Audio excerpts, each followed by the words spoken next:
Magandang umaga sa ating lahat. Narito ang update ukol sa minomonitor natin na sama ng panahon na si Typhoon Julian.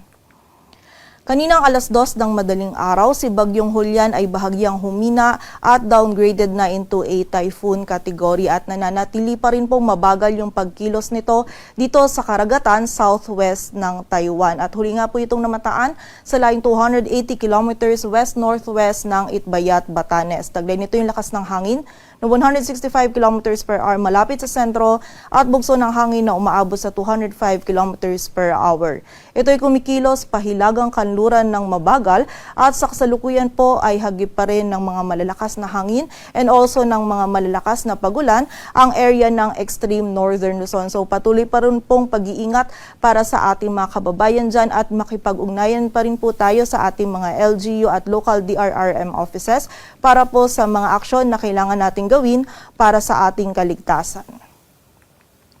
At ayon nga po dito sa ating latest forecast track analysis ay nagkaroon po ng significant change dito sa track forecast ni Bagyong Julian kung saan nakikita pa rin naman po natin na magre-recurve ito at kikilos pa northeastward or hilagang silangan kung saan nakikita nga po natin na papasok po muli ito ng ating area of responsibility at magla-landfall dito sa may southwestern coast ng Taiwan mamayang gabi or bukas ng madaling araw.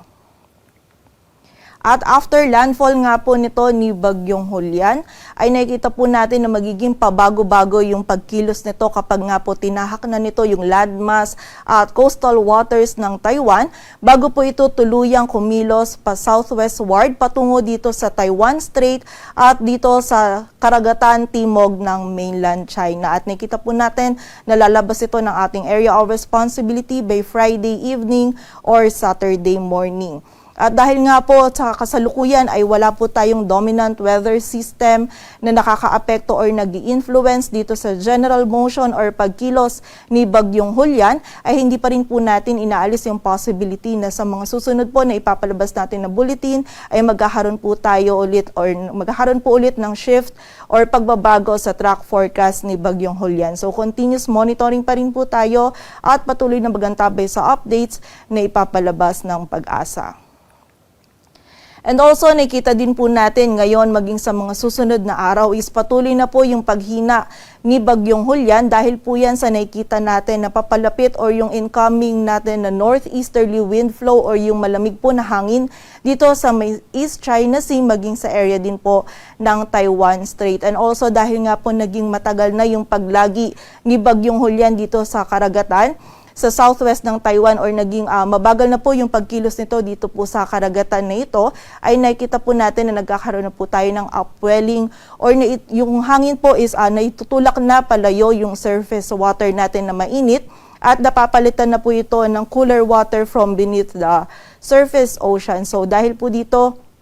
ay hindi na po nagiging ganun ka-favorable yung condition para kay Bagyong Julian na mag-intensify pa. And also, nakita din po natin kapag nga itong si Bagyong Julian ay tinahak na itong landmass ng Taiwan ay magkakaroon din po tayo ng frictional effects kung saan hindi rin po natin inaalis or niro-rule out yung possibility na bago pa man po lumabas ng par itong si Bagyong Julian ay maging isang low pressure area na lamang po ito. So muli po, continuous monitoring pa rin po tayo at patuloy po tayo mag-antabay sa updates na ipapalabas ng Pag-asa. Samantala, may kita pa rin po natin na dito sa yellow circle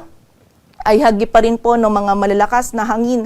na dulot ni Bagyong Julian, itong area ng extreme northern Luzon kung saan sa kasalukuyan ay meron pa rin po tayong nakataas na wind signal number 1 sa Batanes, Babuyan Island, sa northern at western portions ng Ilocos Norte, maging dito rin sa northwestern portion ng mainland Cagayan kung saan yung mga areas na nabanggit po natin na yan ay makakaranas pa rin po sila ng mga malakas na hangin na dulot ni Bagyong Julian at posible pa rin po itong magdulot ng mga damages lalong-lalo na sa mga structures na gawa sa light material. So pag-iingat pa rin po para sa ating mga kababayan.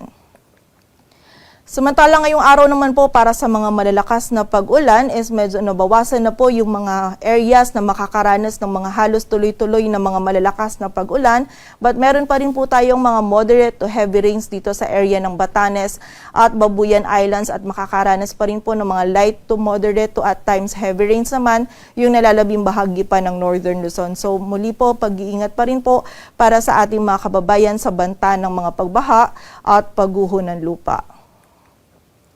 At sa kasalukuyan po ay meron pa rin tayong nakataas na gale warning. Dito yan sa mga dagat baybayin ng Batanes, Babuyan Islands, maging sa northern coast ng Ilocos Norte kung saan hindi pa rin po natin pinapayagang pumalaot yung mga kababayan natin mga ngisda, pati na rin yung may mga maliliit na sasakyang pandagat. Patuloy po tayo magantabay sa updates na ipapalabas ng Pag-asa at para po sa mas kumpletong impormasyon, bisitahin ang aming website bagongpagasa.dost.gov.ph. At yan po muna ang latest dito sa Weather Forecasting Center ng Pag-asa. Grace Castañeda, magandang umaga po.